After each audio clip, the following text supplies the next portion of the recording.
성도 여러분 안녕하십니까? 새벽 말씀 묵상입니다. 다윗은 이스라엘에서 가장 심한 영적인 기근이 들었을 때 왕으로 부르심을 받고 선택되었습니다. 어쩌면 그의 역할은 진정한 영적 부흥을 이스라엘에 가져오는 일이었습니다.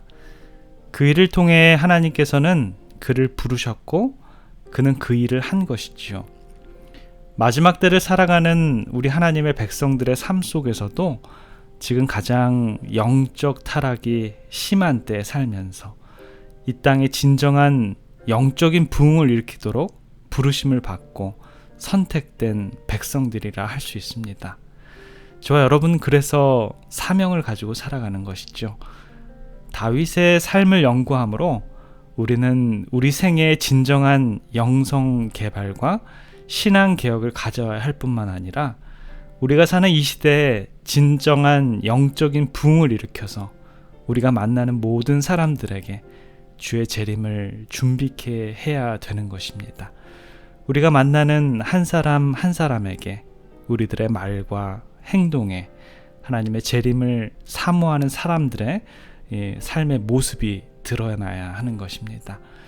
우리로 하여금 하나님의 마음에 합한 자가 되게 해주는 죄를 알기 위해서 우리는 앞서 하나님의 마음에 합한 자로 살았던 다윗의 삶의 모습 중에서 그의 특징을 하나씩 살펴보길 원합니다. 가장 먼저 그의 특징 중에 두드러진 그런 모습은 그의 영성일 것입니다. 다윗의 외모에 대해서는 사무엘상 16장 12절에 그가 혈색이 좋고 용모가 준수할 뿐만 아니라 보기에도 좋더라 라고 이렇게 간단하게 기록하고 있지만 다윗의 영성에 대해서는 사무엘상 16장 13절과 18절에 잘 나와 있는 것 같이 주의 영이 다윗에게 임한 사실과 주께서 그와 함께 하신 사실은 그의 영성이 어떠했는지를 잘 지적해 줍니다. 또한 우리는 사무엘상 16장의 사건을 통해서 그의 영성의 영향력이 얼마나 컸는지를 알 수 있는데요. 그의 영성이 얼마나 컸기 때문에 심지어 악령까지도 그의 음악 소리를 듣고 떠나갈 정도였다라고 합니다. 사울이 악령에 들려 시달리고 있을 때 그는 왕 앞에서 나아가 하프를 타며 노래를 했고요. 그랬더니 사울이 힘을 얻고 그에게서 악령이 떠나가게 됩니다. 사무엘상 16장 전반에 이 다윗에게 사무엘이 기름을 부어 왕으로 삼는 사건이 기록되었고 후반에는 다윗이 하프를 연주함으로 악신이 들었던 사울에게서 악령이 떠나간 사건이 나오게 됩니다. 이 둘은 아주 밀접한 관계를 가지고 있는데요. 둘 다 다윗의 영성의 위대함을 가르치기 위함인 듯합니다. 그는 영적인 사람이었습니다. 그는 주께서 함께 하시기를 즐겨했던 그러한 사람입니다. 그가 소유했던 영성이 그로 하여금 하나님의 마음에 합한 자, 마음에 맞는 자로 만들었던 것이죠. 사랑하는 성도 여러분, 저와 여러분들의 영적인 성향은 어떠합니까? 우리들은 무엇을 위해서 기도하십니까? 주의 영이 다윗 위에 임했던 것처럼 우리들에게도 임하고 있습니까? 다윗과 함께 주께서 함께 하시기를 원하셨던 것처럼 하나님께서도 저와 여러분들에게 함께 하시기를 원하실까요? 우리가 접촉하는 모든 사람들에게서 우리들의 영성 때문에 악기와 악령이 떠나가고 있습니까? 아니면 우리는 단순히 교회에 출석하는 일로 우리의 신앙생활을 다하고 있는지는 아닌지 한번 생각해 봅니다. 영의 사람, 주께서 함께 하시지 않는 자는 결코 하나님의 마음에 합한 자가 아니며 하나님의 마음에 맞는 자가 될 수 없습니다. 우리가 얼마나 많은 시간을 주와 함께 보내며 주의 영이 임하도록 기도하며 살아가는가를 오늘 이 시간을 통해서 되돌아보기를 원합니다. 성경에는 다윗이 그의 영성을 쌓기 위해서 어떻게 했다라는 구체적인 내용은 없지만 우리는 분명히 압니다. 그의 마음이 하나님과 하나가 되었다라는 것입니다. 주의 나를 평화의 도구로 써주소서라고 하는 유명한 찬미를 남긴 아시시의 성자 프랜시스에게 어느 날 한 사람이 찾아와서 이렇게 말했습니다.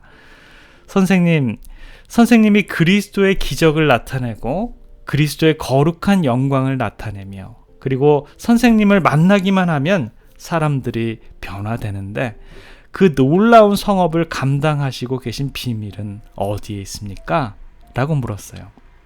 이때 아시시의 성자 프랜시스는 이 질문을 던진 사람을 물끄러미 바라보면서 이런 유명한 대답을 했다라고 합니다.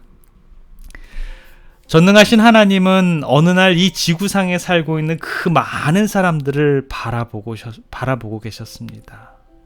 그리고 많고 많은 사람들 가운데 이 땅 위의 모서리 한 구석에 가장 연약하고 가장 무지하며 가장 미련한 한 사람을 보시기 시작했습니다.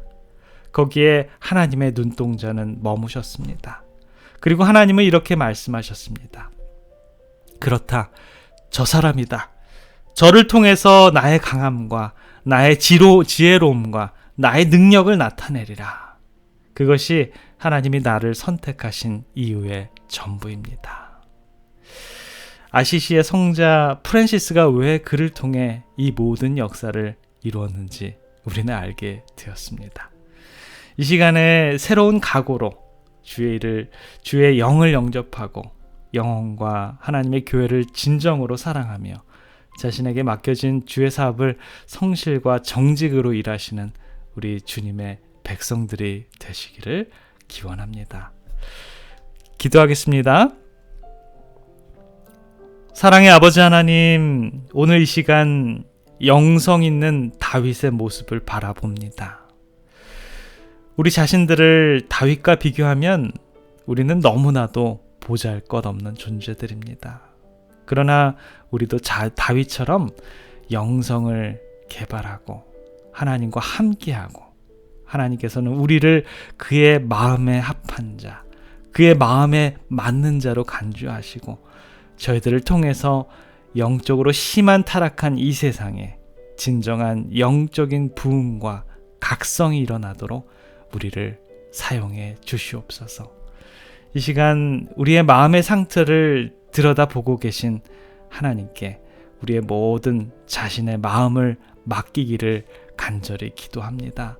하나님 마음에 합한 자, 하나님 마음에 맞는 자들이 되어서 하나님의 뜻을 이루어가서 저희들이 정말 예수님의 재림의 성도들이 될 수 있는 그러한 우리들 다 될 수 있도록 주님 축복하여 주시옵소서. 주님 저희들과 함께 해주시고 오늘 하루의 삶을 통해 주님의 역사를 이뤄나가는 귀한 하루의 경험이 되도록 주님 인도하여 주시옵소서.